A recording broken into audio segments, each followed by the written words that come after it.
So definition of business analysis. Again, this is a very important element to understand, again, to see the what business analysis is all about before we plunge deeper into the other things. So as we kind of discussed, we had briefly touched upon this aspect of problem domain and solution domain being two different aspects, and how we can, as business analysts, try and bridge the gap between these two. We are the bridge between this. And let's see how we can be the bridge. This is, again, my understanding, my experience and expertise put in all these 20 years. So problem domain, to try and understand the problem, it requires analysis. It's asking these questions of what, why it is happening, what are the different challenges that we currently have, how can we overcome these constraints, would come slightly later, but we need to understand these. So we need to ask these questions about the what, who, why, when, and where, and that would help us get to these understanding the problem in a better way. And then this is actually technology independent. It doesn't really depend on the underlying platform, underlying technology, or it doesn't have anything to do with the context of actual usage of a tool or a technology. It's pretty independent. So for example, transport is a need.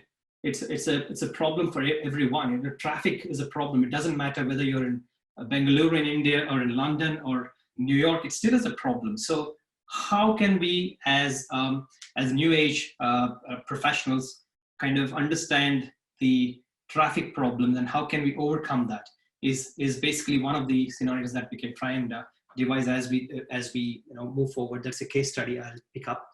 So again, traffic problems are pretty much irrespective of technology, irrespective of the place, platform, everything. It's basically the underlying problem everybody has: communication. Again, Zoom or this kind of whether we've got Google Meet, Microsoft Teams, Zoom, all of these are trying to address the communication problem. They're trying to help solve the problem of communication over longer distances in these tough times, and that's what they're trying to do. They're agnostic of the platforms, and they're specific to any particular element of this. And that's where we're talking about the focus on the what and the why. The analysts need to focus on it. It doesn't mean you should not look at other things. I'm not saying that don't ask how. I'm not saying don't focus on the implementation. What I'm trying to say is that if you try and start to define a problem, you need to first understand these elements, and then you can come there to come up with a better solution that fits these problems that you've identified. So that's where the solution design would come in. So that's what we call as design. Designing is about trying to create a particular, whether it is an answer to a question. It is trying to create a particular package that would solve all these underlying problems, the needs, and then address all the challenges and the constraints. And that's where we're talking about the development, the implementation. And we can, as analysts, can help recommend the solution. We can help the team in developing it. We can help the team in implementing it. But we as analysts are not solely responsible for designing. If you ask somebody as an analyst, pull them out and say that, now try and develop this. Well, we don't need to worry about it. It's like a building. If you take the context of or analogy of a building, there's an architect who devises the blueprint, the vision for how a building should look like. And then there is actually a kind of a next level engineer or somebody who would actually take the blueprint and lay down the detailed plan. And from there on, you've got the respective the contractors, the builders, and the people who are in those respective trades, the electrician, the plumbers, they all come in, and then they actually put together the house that was originally designed or blueprinted by the architect. Each of these has got different roles. We cannot say that the builder is the important guy, or we cannot say that the architect is the most important, because end of the day, it's like our body. Now we've got different parts in our body. Each of these parts are responsible for the coordination, for the making sure that we live a life in a pleasurable way, in the best possible way. And that's what is in the context of your development or product development or anything. It's again the same thing. And again, this is specific to a platform. It's like you've come up with a blueprint. You've identified there is a place, there's a plot here, there's a piece of land, and then you identified this way that needs to be done. And then so this blueprint needs to be looking at this perspective of what is there, what are the resources that I have here, what is nearest to me, do we have a train station, do we have this?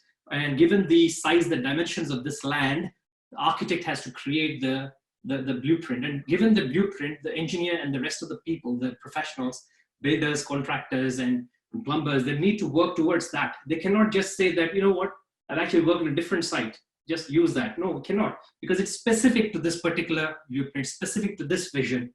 And that's where, again, we're talking about solution being specific to the platform, specific to the technology, underlying tools and underlying technologies. And that's why it focuses on the how. The solution is all about implementation. How can we get this done? How can we build something? How can we develop an application? How can this work? It's all about how, this implementation aspect of it. So we as analysts, if you ask me, where is our role? That the straightforward answer for us is that it starts with the problem domain. You need to start with the problem. You cannot start with the solution unless we as analysts define, understand the problem, define it, communicate it, specify it in the form of user stories. Previously, we used to have functional requirement specification documents and so on, business requirements documentation, so on and so forth. There are so many, FRS, BRD, MRD, market requirements document, and then software requirement specification, SRS. Those were about 20, 30 years ago. But as we moved on, we've got backlogs, we've got epics, user stories, we've got Jira, all of these. Irrespective of the tools, what we have here, the underlying role of a business analyst still remains that we need to focus on the what, the why, and the where, and the when, and the who. So this is going to be this particular aspect of, sorry, I would rather use something. Okay, so this is where we should start here. It's like level 1. And then not necessarily in this order, but and then we've got to end up here. This is the goal. We cannot start here as analysts. And that's where if we can take away the single biggest point, that would be a success for the course. So we need to start understanding the problem domain, the challenges, the constraints, the problems that we're currently facing. What's the motivation? What are the kind of opportunities that it is going to open? What are the external factors? What are the internal factors? To all of these, trying to understand all of these, then we can prioritize in terms of what is it that makes sense for the business, what is it that is technologically feasible, and then we can start, enabling and facilitating the teams in developing that as a comprehensive solution. And that's the single biggest definition of